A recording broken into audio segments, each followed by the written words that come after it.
Welcome to your personalized deep dive. Today, we're looking at India, but not in the typical way. We've got a stack of top headlines, actually from January 28th, 2025. We're talking business, politics, even some international stuff. Oh, and a bit of AI news. Ready to get informed. Absolutely. It's always fascinating to see how all these stories that seem so different can actually, give us a snapshot of what's happening in India right now, its challenges and opportunities. Okay, let's dive in. First up, the stock market. It seems to have taken a bit of a tumble, huh? It has. Yeah, the Sensex dropped over 800 points, and that wiped out a huge amount of investor wealth, something like over 10 lakh crore rupees. Makes my stomach churn a little bit, and I'm not even that into finance. So what's the story here? Yeah, it's a significant drop, no doubt about it. And it looks like there are a few things happening all at once. We're seeing foreign investors getting a bit nervous and pulling out of the market. Oh, interesting. Yeah, and globally, there are still some anxieties lingering about U.S. trade policies, kind of the aftershocks of the Trump era, and some of those policies could have an impact on Indian businesses. Plus, there are rumors about potential trade policy shifts within India itself. All of this uncertainty makes investors nervous. So what does this actually mean? Like for you, for me, for people listening. If you're invested in the Indian market, this is something to keep an eye on. In fact, given your portfolio, which I know leans towards, those long-term growth stocks, this might be a good time to think about diversifying a bit, right? Maybe adding some more stable, value-oriented companies to the mix. But looking beyond just our own personal investments, this market dip could be a sign of some deeper economic issues that India might need to tackle. Yeah, exactly. It's a good reminder that even though India is this rising economic powerhouse, it's still really connected to what's happening globally. What happens in the US or other major economies can have a ripple effect and reach all the way to the Indian stock market. Okay, so we've got global economic forces at play. Now let's shift gears a little bit and talk about the political landscape because things are definitely heating up as the Delhi elections get closer and closer. It seems like the Aham Admi Party, or AAP, is facing some tough questions. A surprisingly large percentage of their candidates have criminal cases pending against them. That's right. And it raises some serious questions about transparency and accountability in Indian politics. For voters, it's really crucial to look beyond those catchy slogans and promises and really scrutinize the records of all the candidates before making a decision. Absolutely, I totally agree. Informed voters are crucial in a healthy democracy. And adding to all of this, we've got Shatrughan Sinha. He's a member of parliament from the All India Trinamool Congress, or TMC, which is a major political party mainly active in West Bengal. And he's campaigning for AAP in Delhi. Hmm. That's a pretty big deal and sending shockwaves through the political scene. What's going on here? Is this some kind of power play? It's definitely a bold move by the TMC, that's for sure. And it definitely hints at, some potential realignments within the opposition parties. It'll be fascinating to see how this impacts the Congress Party and what it all means for future elections. We could be witnessing, like, the early stages of a major political shift. It's like a real-life political thriller, right? Okay. Okay, let's step onto the global stage for a second. There was a story about 67 Indians who were rescued from cyber scam centers in Laos. Sounds like something out of a movie. It does, doesn't it? But unfortunately, this is a stark reminder of the very real dangers of human trafficking and cybercrime, which don't stop at any country's borders. This incident really highlights the need for increased awareness, stronger law enforcement, and better international collaboration to combat these threats, which are, unfortunately, only growing more and more sophisticated. It is scary to think how vulnerable people can be, especially, in the digital age. Speaking of technology, there's a fascinating story out of China. A startup called DeepSeek is making waves with its open source AI model. It's giving those big US tech giants a run for their money. Some people are wondering if this is the start of a power shift in the AI world. Right. What's really interesting about DeepSeek's approach is that it could change who has access to this really cutting-edge AI technology. Hmm. By making their model open source, they're essentially democratizing AI and making it available to, researchers and developers all over the world. This could be huge, not just for competition between companies, but for the advancement of AI technology as a whole. So we could see a surge in innovation coming from unexpected places. Exactly. It challenges the idea that Silicon Valley has a monopoly on brilliant minds, and it could lead to a much more diverse and dynamic AI landscape. And that could affect everything from like stock markets to the kinds of technologies we see emerging in the next few years. All right, I need to catch my breath for a minute. That was a whirlwind tour of economics, politics, international crime, and cutting-edge tech. But we're not done yet. Up next, the world of sports. Let's dive in. It's funny, as we're going through all these headlines, I'm struck by how connected they all are. Take the stock market, for example. Yeah. If people are worried about their finances, it could definitely affect how they vote in these Delhi elections coming up. Like a party that really focuses on economic stability and growth might seem more appealing during a time of uncertainty, right? That's a great point. It's like this chain reaction, how one event ripples out and affects these seemingly unrelated areas. And it's not just limited to India, is it? No, not at all. I mean, think about those Indians rescued from the cyber scams in Laos. Right. That could have repercussions for India's relationships with other countries in Southeast Asia.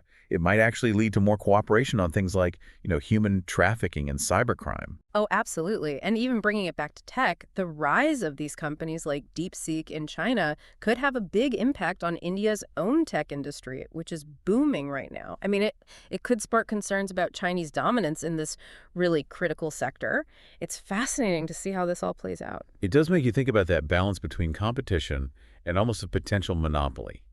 Competition is good, it pushes everyone to do better, but having one country or one company control such a vital technology like AI, that's a different story. It is. It's a delicate balance for sure. And it'll be interesting to see how India navigates this whole evolving landscape over the next few years. But let's get back to politics for a second. Those AAP candidates with the criminal records, that's raising some eyebrows. It makes you wonder about the state of Indian politics today. It's a valid concern. Voters really need to hold their elected officials to a high standard. Transparency and accountability, those should be non-negotiables in any democracy. Yeah, I completely agree. And this actually ties into another big story that we haven't even touched on yet, which is the appointment of a new chief election commissioner. That's a critical role in ensuring that elections are free and fair, and that the whole selection process itself needs to be transparent. It's like having a referee in a game, right? Yeah, If the ref isn't impartial, the whole game is compromised. precisely. The Election Commission plays such a crucial role in safeguarding the integrity of India's democracy. Well said. Okay, let's take a break from all this serious stuff for a moment and talk about something a little more, uplifting. The phenomenal success of these young Indian chess prodigies, D. Gukesh and Pragnanand, are just crushing it, climbing the rankings. It's so inspiring to see their dedication and talent paying off. It's remarkable, isn't it? And it speaks to a bigger shift that's happening in India. Chess is gaining recognition not just as a game, but as this valuable, intellectual and strategic pursuit. And that's leading to more support and investment in the game at all levels. It's like chess is having a moment in the spotlight. Yeah, you could say that. And this success in chess, it symbolizes India's potential in so many other areas, right? Yeah. It shows that with the right support and nurturing, Indian talent can really shine on the world stage. Yeah. And not just in those traditional fields. And like those young chess players shaking up the rankings, we're also seeing Indians embracing new sports and pushing boundaries in different ways. Take pickleball, for example. Oh, yeah. The Pickleball Indian Open is becoming a huge event, and it seems like everyone's picking up a paddle these days. It's a perfect example of how India is really broadening its horizons, willing to try new things and explore different avenues for, recreation and competition. Who knows, maybe pickleball will be the next big craze in India, like cricket. It's definitely got that addictive quality. Yeah. But before we move on to the final part of our deep dive, I want to just pause and reflect on something. We've covered economic anxieties, political maneuvering, global challenges, and these really inspiring stories of achievement. It's a lot to take in, and I'm wondering, what does this all actually mean for the everyday person in India? That's the question we need to ask, right? Yeah. It highlights just how important it is to stay informed, to stay engaged. All these headlines we're talking about, they have real implications for people's lives, whether it's the stock market influencing their investments, the political landscape shaping their future, or the rise of new sports and technologies offering new opportunities. It's all connected. So it's not just about, passively reading the news. No. It's about understanding how these events, these trends, these headlines actually affect our lives, our choices. Exactly. And it's about participating in the conversation, making your voice heard, and holding your leaders accountable. What's funny as we get deeper into all these headlines, it almost feels like we're seeing India at a crossroads. Yeah. This incredible nation trying to balance tradition and modernity, trying to find its own unique path while grappling with all these global forces that are swirling around it. I like that India at a crossroads. It really captures that sense of dynamism and change that's happening right now. Think about that stock market plunge we talked about earlier. Yeah. On the one hand, it shows just how integrated India has become with the global economy, right? But on the other hand, it kind of highlights those vulnerabilities that can come with being so interconnected. And we see that in the political scene too, right? Oh, absolutely. I mean, new alliances are forming, old rivalries are popping back up.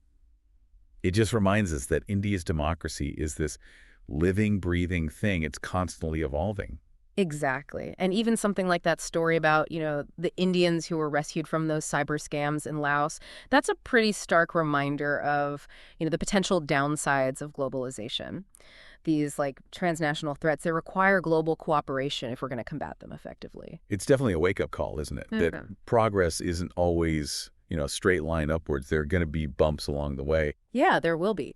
But amidst all these challenges, there are also these bright spots, those moments of hope and inspiration, those young chess players, the growing popularity of pickleball.